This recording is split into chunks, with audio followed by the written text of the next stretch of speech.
The new Belimo Energy valve is what we refer to as a performance device, or what some of our customers call a smart valve. It not only controls the flow of water to a heat exchanger coil, but it also accumulates data that can be used to analyze and optimize coil performance. Hydronic coils operate improperly when they overflow the coil for a given cooling or heating demand. The reasons for this are numerous, such as dirty coils, improper sizing, and poor valve authority. But the net effect is that the coil operates beyond what we call the power saturation point. The energy valve is comprised of four major components: a characterized control valve, a magnetic flow meter, a pair of temperature sensors, and an intelligent or smart actuator. We also have a handheld programming tool for making field adjustments to the valve. The energy valve is covered by several patents. The energy valve constantly measures the flow through the valve.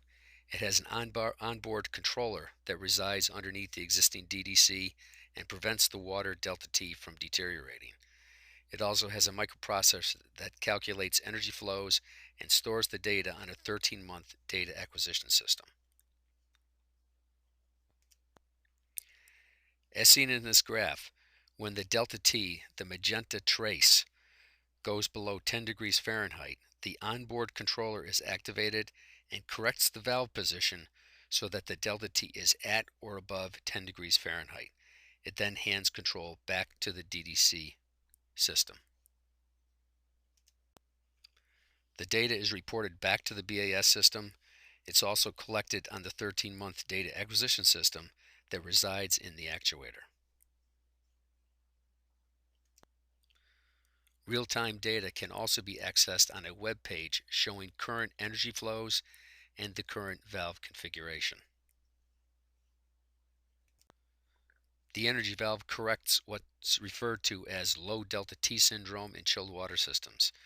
It also allows you to optimize coil performance, conduct constant commissioning, improve preventative maintenance schedules, maintain LEED certification, and get better temperature control and utilization of your cooling and heating central plants.